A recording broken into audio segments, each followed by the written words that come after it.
This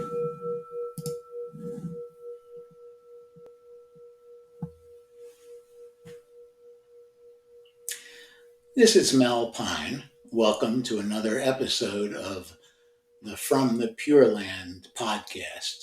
As usual, you can read this in blog format if you go to melpine, melpine.substack.com. You'll find there links to some of the things that I mention, and you can also find other blog posts of mine. This one is called Doctrine, Discipline, and Gnosis, with the subheading, Let's Get Back to Basics. It begins with a quote from the Upasata Sutta, as translated by Thanissaro Bhikkhu. Just as the ocean has a gradual shelf, a gradual slope, a gradual inclination, with a sudden drop-off only after a long stretch, in the same way, this Dhamma and Vinaya has a gradual training, a gradual performance, a gradual practice, with a penetration to Gnosis only after a long stretch. That quotation will serve as the entry point for the second From the Pure Land Back to Basics post. I did the first one sometime back after I'd wandered into political and social issues and thought back to basics would be a good idea. Now this time with the election and everything going on, I've wandered afield for a while and thought another back to basics post would be appropriate. So returning to the quote, the translator uses the Pali words Dhamma and Vinaya. In Sanskrit, Dhamma becomes Dharma, which in English we usually refer to as, we usually use Dharma rather than Dhamma. And Vinaya is the same in both Pali and Sanskrit. Dharma, of course, has many meanings. As used here, it refers to the body of teachings from the Buddha, the doctrine. Vinaya is the set of rules and precepts used by fully ordained monks and nuns, and it can also mean discipline. In this sutta, the Buddha is addressing his monks using the ocean as a teaching aid to explain what he calls 8 amazing and astounding qualities common to both the ocean and the journey to Gnosis, or enlightenment.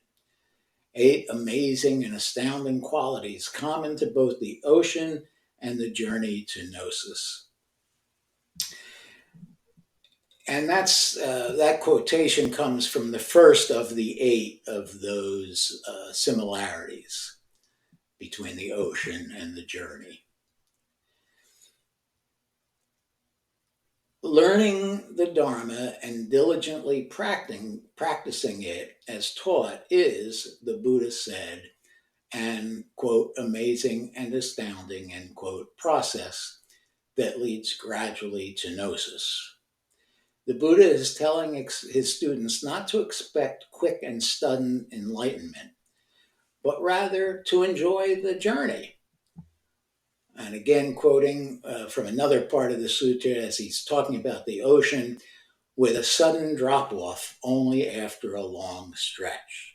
With a sudden drop-off only after a long stretch.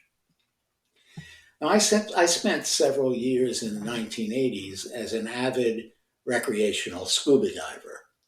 I had advanced open water and night diving certifications, and I made more than 200 dives. I glided over reefs that were 30 or 40 feet deep, sometimes following them to maybe 60 foot depth, and eventually to a drop-off that might go hundreds or thousands of feet down. The drop-off is what we call a wall, and occasionally I'd make a single dive alongside a wall to my limit, the recreational limit of 120 feet. Every inch of those dives was, quote, amazing and astounding, as the Buddha said, or to use his words. Now, here's the thing. The Buddha roamed and lived nowhere near an ocean, and probably had never in his earthly life seen one. Scuba gear would not be invented for more than another 2,000 years. Yet he used that perfect analogy. What I hear the Buddha saying is that the journey itself is beautiful. Many Western students get hung up on the idea of enlightenment as a goal. Did the meditation this morning get me closer to enlightenment? My answer to that would be not if that's how you think of it. Meditation and other practices taught in Buddhism are ways of living, skillful means of lessening the world's suffering, and your own, of course. They do lead to enlightenment, Gnosis, but thinking about them as a goal distorts the process. So what's meant by doctrine and discipline? Here's my informal summation of the doctrine, what the Buddha taught. We all have painful episodes in our lives, but we can eliminate the second arrow of suffering by working with our minds to restrain our ego, our craving, aversion, fear of the future, and the ignorance that blinds us to the interconnectedness of all beings. The Eightfold Path, as you probably know, is the Buddha's first guide to retraining our minds. All beings have an innate Buddha nature that can be manifested by practicing the Dharma. That's the eventual Gnosis that can be reached after a long stretch of practice. Now, again, informally, here's my take on the discipline.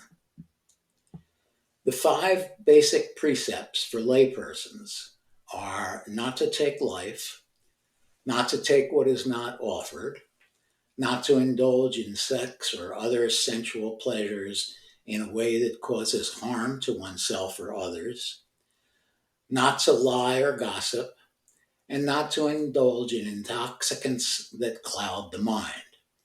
Those precepts are guides, not absolutes. Beyond those, I like to refer to the paramitas, or perfections. These vary in number and terminology, but in essence, they are generosity, ethical conduct, patient forbearance, joyful effort, renunciation of worldly distractions, non-dual wisdom, loving kindness, and equanimity. The role of meditation or contemplation is woven throughout the doctrine and discipline. That's because the path is an experiential one that depends on more than words and concepts. It has to be lived. I'm reminded again of scuba diving. Gliding underwater in scuba gear, one can hear nothing but the sound of the air coming from the tanks and going out the regulator. There are no words, just the bliss of being in a joyful, pure land.